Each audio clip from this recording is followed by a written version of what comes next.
Throughout the past century, the Southeast Asian region has been characterized or mischaracterized as a theater of competition among superpowers. During the Cold War period, it was an arena of competition among the Soviet Union, Maoist China, and the United States. And the offshoot of that were really a set of devastating conflicts, especially the Indochina Wars. Nowadays, everyone is talking about another Cold War, a so-called new Cold War, this time between an ascendant China and a still powerful United States. But is the Southeast Asian region, collectively known as the Association of Southeast Asian Nations or ASEAN, really just a pawn on a larger geopolitical chessboard? Or, as real experts know it, actually, a lot of countries in this part of the world have their own strategic agency and have been playing great powers against each other in the interests of their own strategic autonomy and their national interest. In order to understand the evolution of great power competition in the Southeast Asian region and how regional states have been playing superpowers against each other or have been trying to navigate increasingly difficult relations among superpowers and with superpowers, we have a very special guest today. Our guest today is one of the leading experts on Southeast Asia and someone who has extensively written on great power competition in this part of the world over the past half a century. Tonight, we're having a long conversation with Professor Donald Emmerson, Director of the Southeast Asia Program at the Shorenstein Asia Pacific Research Center in Stanford University. Good morning, good evening, Professor Don. Don, thank you for joining us. Good morning and good evening to you. Of course, you and I have been having a lot of conversation throughout the years, including during the pandemic time, on the state of affairs in Southeast Asia. You have authored countless articles throughout the decades and more recently, of course, edited and contributed to books relating to great power competition in Southeast Asia. So that will be the crux of our discussion today. First of all, Don, before we go to more recent developments and talk about the Biden administration and its approach to Southeast Asia and how things could evolve over time, especially after elections next year, can we first start with what is your take on this idea of Southeast Asia as a kind of a theater of competition among great powers? I think a lot of that comes from the Cold War period analysis. And to what degree do you think it accurately captures the realities on the ground, beginning with the duration of the Cold War that we had before? Well, I guess let's look at the somewhat abstract comparison, but let's look at the character of a region as opposed to a country, right? I mean, there's just a radical difference. Mm-hmm. I'm putting together for later in 2024 a kind of celebration of the last 25 years of the Southeast Asia program, which I still run, as you mentioned, here at Stanford.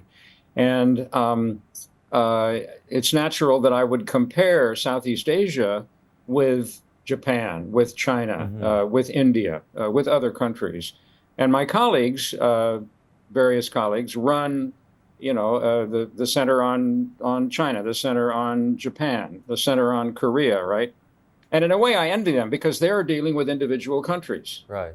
And so it's much more almost tangible, I want to say. The level of diversity is necessarily limited if you're dealing with a single country, although obviously in the case of India, obviously a huge country, very diverse. Nevertheless, here are 11 countries. So what do you say about 11 countries? You mean plus East Timor, right? Plus East Timor. That's the real problem. Yeah. What do they have in common, mm-hmm. right? And if I can be frank about it, historically, culturally, economically, and even geographically, they don't have that much in common. Mm-hmm. Some are more maritime, some are more subcontinental. I could go on and on and on, right? Now, fortunately, although it's unfortunate in a way that one had to choose a foreign language to become the lingua franca of ASEAN, but at least the English language, although it presumably favors those in Southeast Asia that were once colonized by Britain, and therefore have a better sort of historical understanding of the English language. Nevertheless, that's obviously an advantage because it introduces a kind of neutral median insofar as a language can be neutral. So when you say, is this a ground for the big powers in the world to engage in tussles and, backstabbing and whatever you might want to expect of the conflicts that do exist between the larger powers in the world, then it seems to me it's just natural that the diversity of Southeast Asia would be an opportunity for large, powerful outsiders to come in and try to establish support that would probably almost necessarily further divide Southeast Asia, because there's no single region, as if it were a country, that you either like it or you don't. You have this policy towards it or you don't. It's all very simple. And so the potential of big power rivalry to continue the divisions and perhaps worsen the divisions that already exist, the multiple divisions and distinctions that exist within Southeast Asia, that's undeniable. That's absolutely undeniable. And frankly, let's look at it this way. Is it even desirable that Southeast Asia become a single country? It's not going to happen, I'm pretty sure. But would it even be desirable? Because that would mean sacrificing precisely one of the virtues of Southeast Asia, in my opinion. As we say in Indonesia, Bhinneka Tunggal Ika, right? In other words, the diversity of Southeast Asia is a strength. It is not a weakness, even though it might be considered such by someone who is simply emphasizing the ability of larger outside powers to divide the region. Right. I mean, the reason I asked this, before we talk about the so-called new Cold War, whatever you want to call it, between U.S. and China in this part of the world, the reason I go back to that is, well, factually speaking, indeed, you had, Maoist China, Soviet Union, United States, different powers trying to influence the direction of this region during the Cold War period. But at the same time, I also find this idea of Southeast Asia as a supposed backyard of China, as a supposed theater of competition for superpowers. I just feel that people are superimposing what was happening in, Central Asia, the so-called Great Game between Britain and Tsarist Russia, onto a region that is very different, much more dynamic. Populations of countries in this part of the world were huge already in the 20th century. Now, of course, it's a totally different picture. I also wanted to get your take on that, because in the world of punditry, which of course, Don, I'm also very active in, that's always a tendency when people, talk about Southeast Asia. But we know in our own circles as academics, we have to take a much more nuanced take. Where do you stand on this? The reason I'm asking is because you are, of course, considered as one of the long-time leading experts on Southeast Asian region. Well, the first thing I would ask you is, are you sure that this is Cold War number 2? Right. I can remember vividly when that question first arose here at Stanford. There was almost a consensus among many of my colleagues to the effect that, no, this is not Cold War 2.0.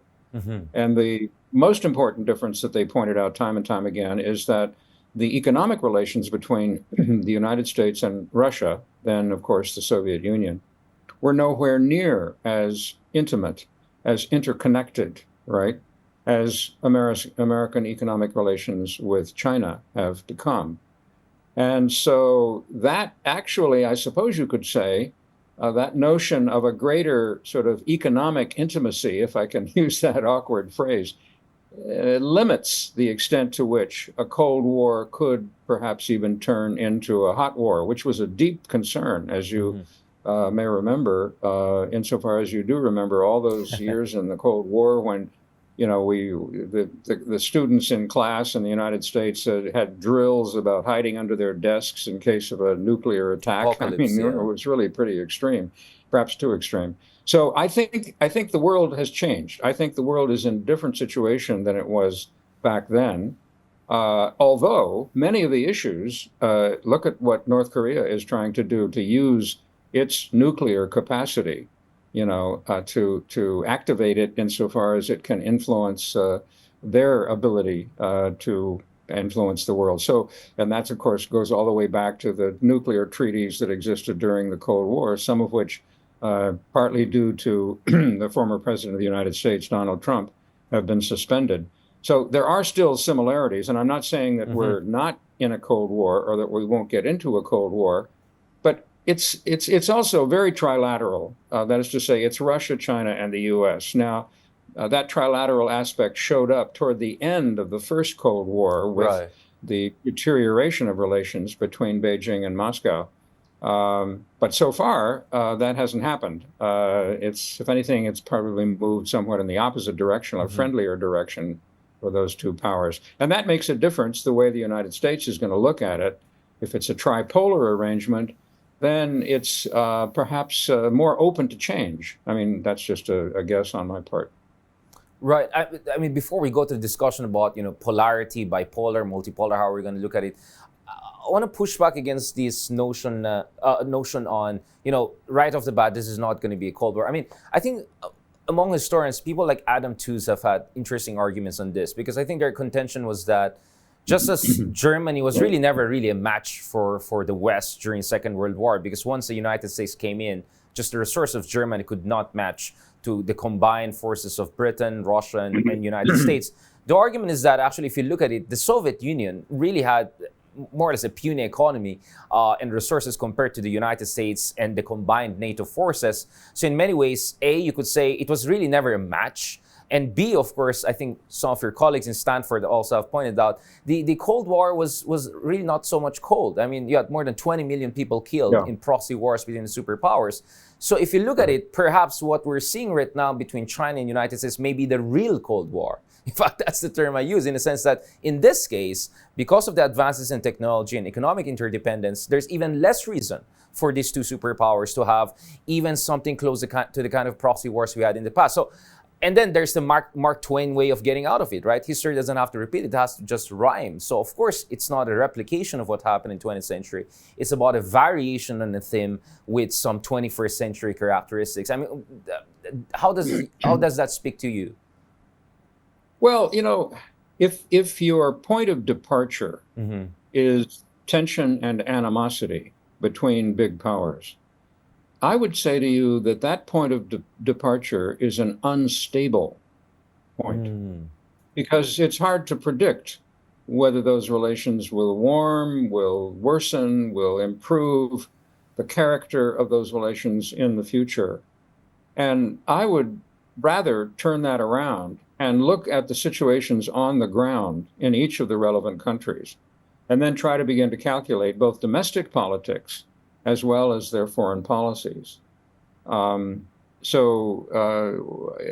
think my view is a little bit different. As far as proxy wars are concerned, arguably, there's evidence right now of proxy wars in the Middle East, for example. Sure. Involving Iran, and I could go on, right? So that is a phenomenon, I think, that has not gone away. Whether those conflicts will escalate into something drastic and dramatic that involves the large powers, the bigger powers, the biggest powers, well, hopefully not. But it seems to me that just as perhaps during the Cold War, one would have wanted to prevent that from happening, one wants to prevent that from happening again. So, my sense is that we're better off going down to the ground and looking at the circumstances there, rather than over speculating how big powers in a more abstract sense could collide in a new Cold War, which in any case we certainly want to prevent. And then there are elements that don't easily fit into a traditional geopolitical view. State versus state. And of course, I have in mind technology. Technology has completely revamped the landscape, has introduced so many different possibilities. I mean, it's really quite extraordinary. You mean including the big tech companies not far away from you guys in Stanford, right? I mean, no. And their counterparts in China. I mean, you could imagine how they are a force to reckon with, this semi-non-state actors in many ways. I want to go back to the polarity issue, because I also take an issue with this kind of a bipolar. We do that, right? All of us have written stuff, eagle versus dragon. I don't know, use all sorts of animals, right? to kind of describe U.S. versus China and all this cliche overused, everyone is like a grass and then there are like two big elephants there. My problem with that is, I don't know how you see this, Professor Emmerson, but my understanding is, I don't think, if you look at Southeast Asia in terms of polarity, I don't think this is like American elections where more or less it's like two-party system, two dominant party, and then a third party, whatever. I think it's more like a German system whereby you may have two more prominent parties, let's say SPD and Christian Democratic Party, but each of them have just plurality of power at most, and they have to team up with others in order to make an impact. And my sense is we have something similar in Southeast Asia, because United States influence here is not just United States. I mean, economically speaking, I think Japan is a very big force in this part of the world. In my country, in the Philippines, in Vietnam, Japanese investments even outstrip the Chinese investments, very big ticket infrastructure investments. And in a way, you don't see that competing with America. I think in a way it reinforces an American-led liberal international order here. And then you also mentioned other places like Russia, and I would even say India perhaps down the road will be even more influential than countries like. So in that sense, my understanding is I think a bipolar dragon versus eagle, I don't know what, also two elephants kind of metaphors, I feel it's quite inaccurate. I mean, how do you read that? Do you think that we are doing a disservice to the region, descriptive-wise and analytic-wise, by reducing it too much to U.S.-China competition? Or because they're just so dominant and it's consequential in terms of their competition, it's okay to focus them on the foreseeable future? No, I think you're right. I think reducing a complex picture to a kind of binary between two particular countries who may be very powerful in many respects, particularly the United States, less so perhaps Russia.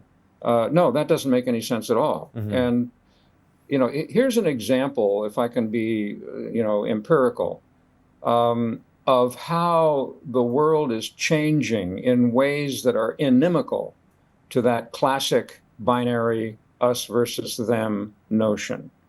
And what I have in mind is, and this directly involves your country, it directly involves the Philippines. What I have in mind is minilateralism.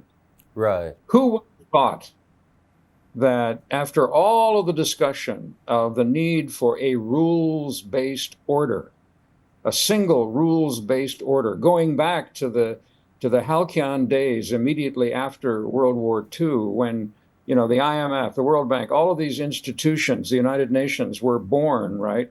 And then we had this image of one world operating on the basis of a set of rules, which would apply then to all of the members at least certainly of the United Nations in that regard.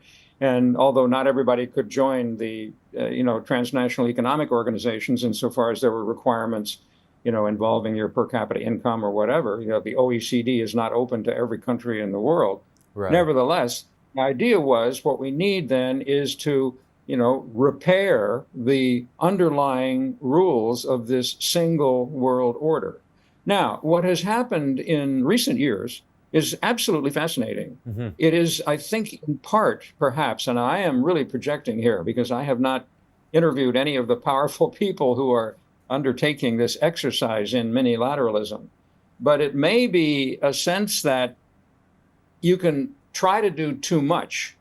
And multilateralism, insofar as it involves so many individual countries, that a single country, let's take Cambodia inside ASEAN on China, and clearly Cambodia follows a China line, which seriously inhibits the ability of ASEAN to come up with a policy on the South China Sea. I mean, I think that just goes almost without saying.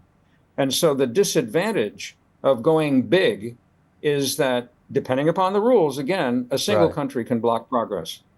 And so that has, in part, I think, inspired, if I may say this, with reference to the current president of the Philippines, Marcos, it is really not only remarkable, and I'm not pandering here, I'm not at all, but it is really Patronizing. admirable Yes. that the Philippine government has finally, right, well, I shouldn't say that because there were previous efforts, so I take that back. But for many, many years, outsiders looking at the South China Sea, for example, have said, well, obviously the answer is, you don't want to be divided. Right. Divided, somebody else rules, united, we stand, right? I mean, it's a simple kind of saying. And it was not possible for ASEAN to reach that kind of a consensus, partly because China did not want it to do so, because that would threaten China's ability to influence outcomes in the South China Sea.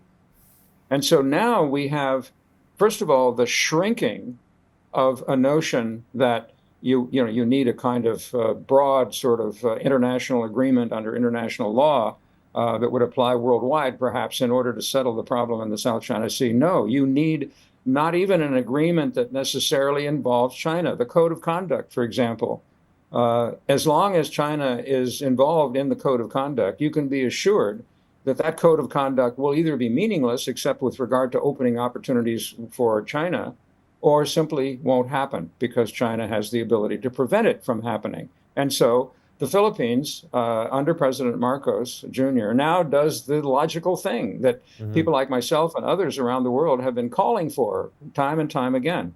Not only to work out an agreement that would apply only to ASEAN, because there's still the problem of the proxy veto, for example, in Cambodia, but actually to go even farther down in the minilateral category to try to work out bilateral agreements with regard, say, to what's happening in Second Thomas Shoal, for instance. I mean, at some point, it'll be necessary to repair that ship. Otherwise, it'll disintegrate into the water, which is what China wants. And if you have a number of bilateral agreements between Southeast Asian claimants to the South China Sea, one portion or the other, then presumably, rather than starting from the top by trying to organize a massive multilateral agreement, you start from the bottom with minilaterals, and then you work your way up. And I find that absolutely fascinating, absolutely creative, very promising, and something that I hope countries around the world support. I think it makes sense. Right. And the Philippines is very much in that process, very much so. Right. Before we go more to Philippines and Marcos Jr., I think this is very important, something to discuss. I mean, of course, when you talk about minilateralism, this is the idea of that Moises Naim, the former editor of Foreign Policy magazine, forwarded, back in 2009, if I'm not mistaken. Now it's very catchy. The idea that, multilateral organizations and multilateral platforms, it's just so hard to get consensus, or if you get consensus, it's really the least common denominator. So the better way forward is issue-specific ad hoc cooperation among a few like-minded countries, and you can get more bang out of that instead of forcing 10 different countries to agree on issue, but you have a very minimum level threshold of agreement.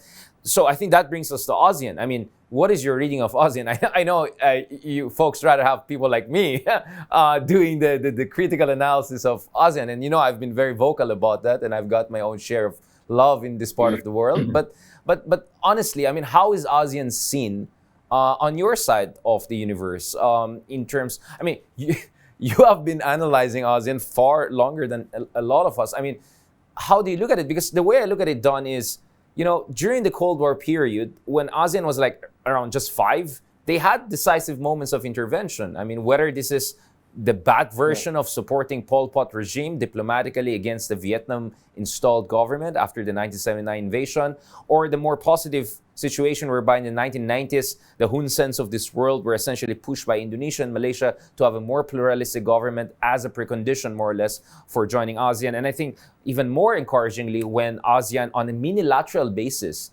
was helping East Timor to transition transition into a more democratic system, when, of course, you couldn't expect Indonesia to be the most cooperative person at that point in time. For me, there were a lot of times when ASEAN was interventionist, and sometimes for good reason. And nowadays, the cliche is, ASEAN doesn't intervene. ASEAN is all about actually unanimity, not even consensus. Are we seeing a deterioration of ASEAN, or this is just a process of maturation, or this is a institutional, kind of ups and downs we're seeing right now? How do you look at the evolution, or some would say regression, of ASEAN over the years and decades? Well, I think in a way, you've answered your own question.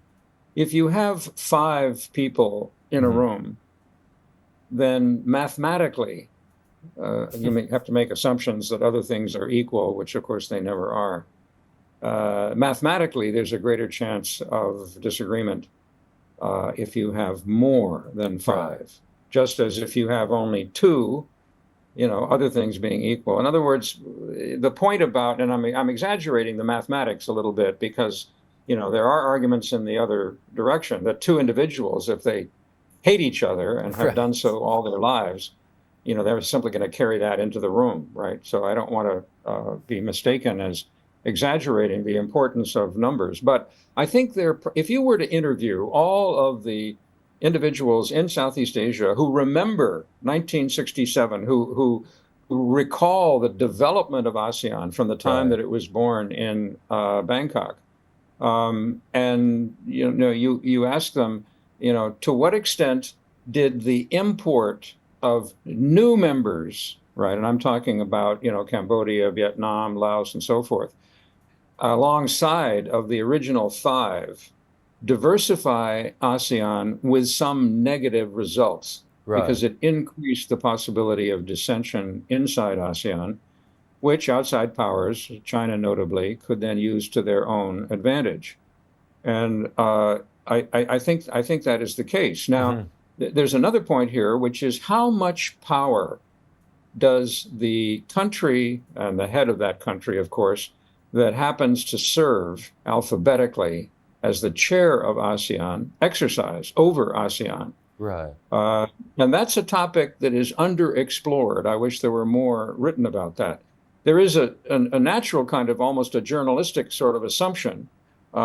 Take what's going to happen in 25 and 26, right? Alphabetically, if I'm not mistaken, we have Malaysia in 2025 and the Philippines in 2026. Right. Now, both of those are claimants in the South China Sea. So is it possible to suggest that with them, quote unquote, in power as chairs of ASEAN, the likelihood that ASEAN will be able to do something on the South China Sea increases, right? Other things being equal, which is Right. always a problem. And, one counter argument to that is this, that economic growth, which Southeast Asia fortunately has seen a lot of. I mean, the notion that Southeast Asia is somehow a lagging part of the world is, I think, really, in many respects, mistaken. It's growing faster than China. Look I mean, recent years, Indonesia, Philippines, Vietnam, they're growing faster than China. So I yes, think that right. misconception is kind of out of the window, hopefully, right now. Yeah. Yeah, but what are the consequences of that? I mean, one consequence might be that there is power reflecting the economic growth that is available to Southeast Asian countries and their leaders that did not exist before. Their True. clout sort of goes up. The other possibility, however, is that economic development promotes, a phrase that you and I have used a lot in our conversations, and it was used very much in the book that I just edited my last book, which is strategic autonomy. Right. And strategic autonomy is great from the standpoint of the country in question. From a nationalist perspective, yeah, we do not want the United States telling us what to do. We don't want Russia or China telling us what to do. Right. That's all very wonderful. But what is the consequence if economic power gives, de facto strategic autonomy to members of a group who then may be swinging their weight around more inside the group, with the consequence that the group becomes increasingly less important? And in that situation, it seems to me, to go back to minilateralism, really has many advantages. But I'm not predicting exactly what the Philippines is going to do, what Malaysia is going to do when they take over.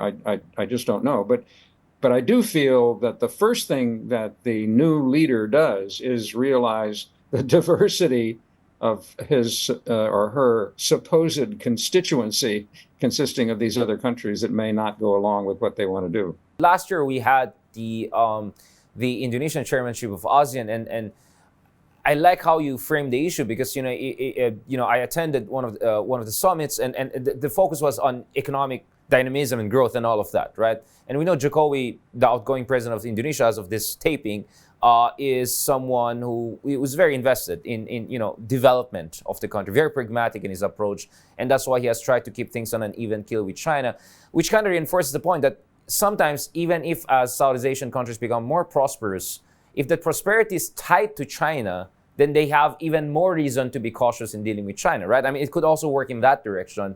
And then maybe in 5 to 10 years, once they're all high-income countries or along those lines, then maybe they'll start flexing their muscles. That was my assumption. Personally, I think you did cover Marcos Sr., right, in your younger years as a scholar. How do you see from Marcos Sr. to Marcos Jr.? Is there some sort of a continuity? Because one argument that is being made, which yours truly actually made early on, was that Marcos Jr. will not be another Rodrigo Duterte, and that the shadow of his father may not work in the worst ways, meaning he'll be the next dictator. It was more like from what I know, the father was quite active in pushing the Philippines' claims in the South China Sea. In fact, that's the reason why we have airstrips there since 1970s. And his father played an important role in bringing regional states together during the negotiations, final rounds of the United Nations Convention of the Sea. So I'm no fan of the Marcos dictatorship, but I think in terms of foreign policy, he had a pretty decent one. And I always felt that would put some sort of a shadow or kind of structure how the son, Marcos Jr., is now going to approach. And so far, my understanding is that he has not gone too far from that earlier expectation that I was writing about more than a year ago. But what is your read on that? You talk about pleasant surprise in the U.S., but what about you from your understanding? Look, you know a lot more than I do about this, but I think you're right. I think that makes sense. I really do. I mean, remember that, the other Marcos, the previous Marcos, obviously did some things that from the standpoint of, let's say, liberal democracy, were not exactly, a cause for celebration. I mean, I'm putting my language here very carefully. You are the diplomat today. And so, so American foreign policy, I think, and as long as there is a democracy in the United States, ask Donald Trump if that's going to continue to be the play. I mean, hopefully it will be the case. As long as that is the case, there will always be in American foreign policy a kind of a second question, and sometimes even it becomes the first question, which is, why are you not respecting human rights? Bottom line. And sometimes that complicates a situation when you want to deal on a realpolitik basis, not a moralpolitik basis, with a country that can contribute to some plan with regard to, for example, trying to prevent China from, encircling Taiwan or another objective in the world of power rather than the world of morality and human rights. And so that is a problem, it seems to me. It's not a problem that should go away, because that would imply that the United States becomes an authoritarian regime. And God forbid that will happen. Which I think brings us perfectly to the last part of this conversation. First, what is your reading of Biden administration's approach to ASEAN and Southeast Asia and the South China Sea issues so far? I know we can go on forever about it, but just the general understanding of that. And of course, what's the next question? 2024, let's say, if there is a change in administration, what continuities and discontinuities do you anticipate? It looks like another Trump, just in case Biden doesn't win the re-election. Well, those are two very, very large questions. With regard to the second question, which is especially large, the race within the Republican Party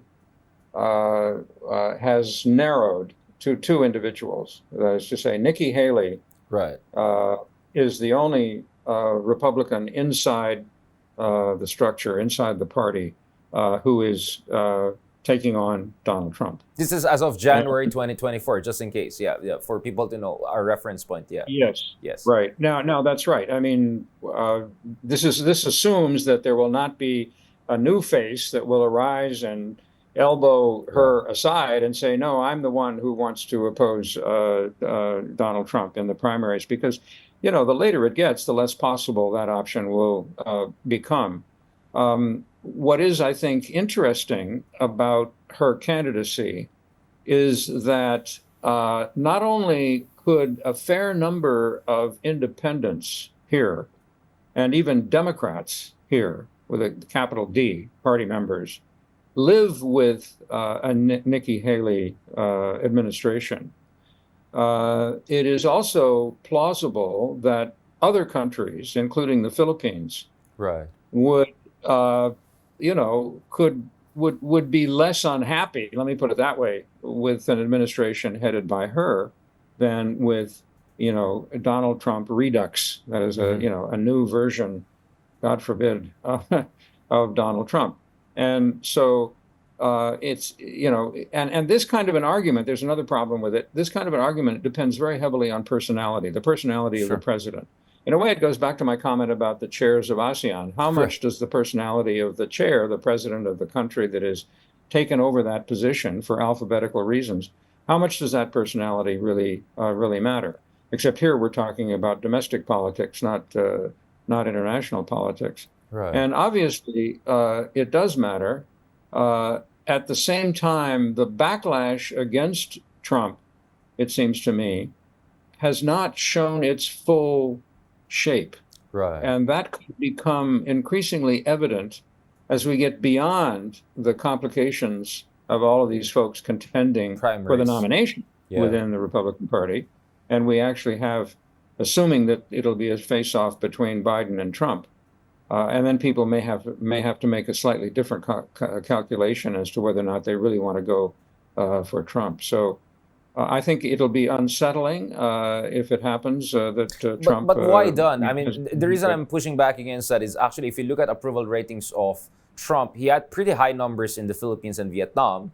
I think even in Taiwan, many liked him because they saw him as the anti-China guy, or at least someone who opened up the floodgates for a lot of China, skeptic policies of the current Biden administration. I understand your concerns with, liberal democracy and, the whole package of things you expect from a president. But for some reason, empirically, many in India, Philippines, Vietnam actually like a Trump administration. I don't think they're going to fret over it too much. How do you read that? Well, Trump is the kind of person who can change his mind, in an instant. How reliable when he opposes China, it's very much on the economic. He's a businessman, right? He cares about money. And so his opposition to China and all of the sanctions that were imposed on China and so forth, yes, absolutely. At the same time, he admires Xi Jinping. There's no question. Or Putin, for that matter. He admires Xi Jinping because, Xi Jinping is a dictator, and he is a dictator in waiting. That's exactly what he wants. He said famously that, he'd be a dictator on day one, that is the first day of his administration, with the implication being, although he didn't say it, that then he might become more democratic on day two, right, and day three, and so forth. But no, I don't buy that at all. I think day one is going to be to completely revamp the so-called administrative state, including the judicial branch, the Department of Justice. This will all be staffed by toadies of Donald Trump. He will extend his authoritarian rule throughout the government to the extent that he can. And now, will there be opposition? Yes, there will be. Will there be violence? Possibly, quite possibly. So I wish I could be as optimistic as some of the Southeast Asians maybe, who look at Donald Trump and say, well, all we care about is that he's against China. Yeah. No, it's much more complicated than that. And last point, Don, let's say the other scenario, Biden holds on to this, which is not also impossible. So I would say it may be probable after all. How do you see a Biden 1.0 and a Biden 2.0 in terms of its approach to Southeast Asia and allies like the Philippines? Well, I think the first thing that has to be said here is the notion of showing up is more than half of what you need to do. I think it was Hillary Clinton that said, it was Clinton's, showing up is half of what's necessary. Diplomacy, I'm not half of quoting diplomacy. her directly. Yeah. Frankly, I don't believe that. It depends. If you show up, that's fine. But what happens when you show up? Right. Raise expectations. If it's purely symbolic, you're taking photographs with the resident prime minister or president, and there's no substance to the relationship. Well, okay, that's good PR, but it doesn't really necessarily help the relations between those two countries. And I think there may be understandable concern in Southeast Asia that high-ranking American officials do not visit Southeast Asian countries often enough. I think that is a general concern. And it's one that I share, partly because I'm supposed to be knowing something about and caring certainly a lot about Southeast Asia. But I think the real question is not so much the sort of, the travel diplomacy, but rather the diplomacy that really matters, developed at home based on some consensus, at least within the U.S. government, if not outside of it. And deliverables. And deliverables, and which is what we haven't actually seen that much on which Biden. Is a whole nother, the Indo-Pacific Economic Framework. among other things. Last point, Don. Sorry, I had to cut you there. Apparently, I realized we're almost an hour into this conversation. No. It No, always happens, when you talk to people who have really a lot of substantive things to say. Last one, I mean, you have been writing on this region for at least half a century based on, the literature I've looked at. Do you see Southeast Asia producing also its own major powers? I mean, some are talking about Indonesia as perhaps the next major power in this part of the world, if not Vietnam and the Philippines as some sort of at least quote-unquote middle power or whatever that means. It is a different region, right? From 40, 50 years ago, much wealthier, much more self-confident, a lot of dynamism. Yes. How do you look at this region of the world? No, I think you're absolutely right. I mean, I guess there are two ways of looking at it, more than two probably. One is your reference to Indonesia. As the largest country in Southeast Asia, I suppose many have argued for many years that Indonesia is a natural leader of the region. Now, to be a leader of the region is one thing, and frankly, Indonesia has not played that role consistently over the decades. No, not at all in some respects. But that's one thing. To become a leader externally outside of Southeast Asia, now that's another matter, and that is trickier. I think in this context, it'll be interesting to watch what happens to the notion of the South, Global with South. the North, Global the OECD, the old countries, and so forth and so on, and the Global South as presumably an arena in which Indonesia could exercise its influence. Can we imagine Indonesia leading the Global South? Well, we can. Although the Global South is so diverse, getting back to the problem of, multilateralism, so diverse, how do you lead a region that diverse? And frankly, the BRICS is a sad, it seems to me, illustration of how to abuse the notion of the Global South. I mean, come on, look at that.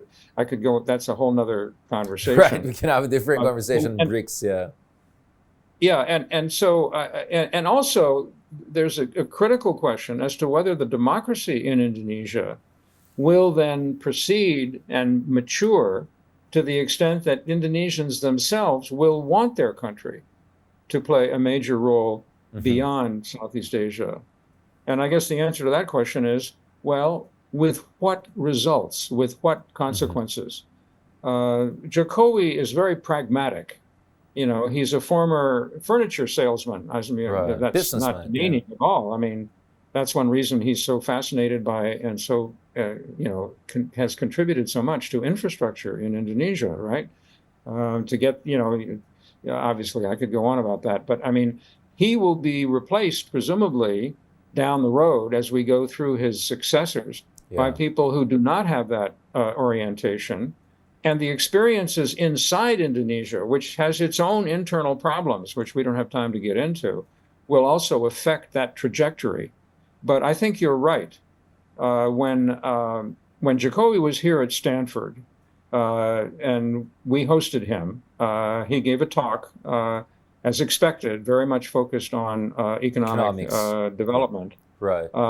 As I was sitting in the audience, I did think about exactly the question that you have just asked me. To what extent could someone like this speak and influence on a much larger platform? And I haven't resolved. I don't have a clear view of that. You're still ambivalent. And if his replacement, turns out to be, well, I mean, then we get into patron-client relations in Indonesia. Which is a whole nother matter. And the problem with a country as large as that is that there is a tendency for the country to look inward rather than outward, simply because it has so many internal problems and also opportunities. So I'm a little bit agnostic about that, but it could happen. You're right. Yeah, I mean, Don, I mean, many things we say about Indonesia, I tend to hear also about other countries like Brazil and especially India, which is, of course, a whole topic of itself. And we had the ambassador of India, among others, also on this show. Thank you so much, Professor Don Emmerson, for joining us. I know the time difference is a little bit crazy. I know you're also a very, very busy person, but I'm super glad and we're privileged to have you on this show. I really look forward to this discussion for quite some time. And I look forward to also catch up with you guys, hopefully, God willing, later this year, inshallah, in person. Yes, thank you so much. Thank you so much, Emmerson. All right, take care. Thank you for the opportunity. My pleasure. Bye-bye. Catch us again next week here on One News. You can also check out the long conversation on Spotify, YouTube, and Google Podcasts. I'm Richard Haydarian, and that was The View from Manila. We're One News, all sides, all the time.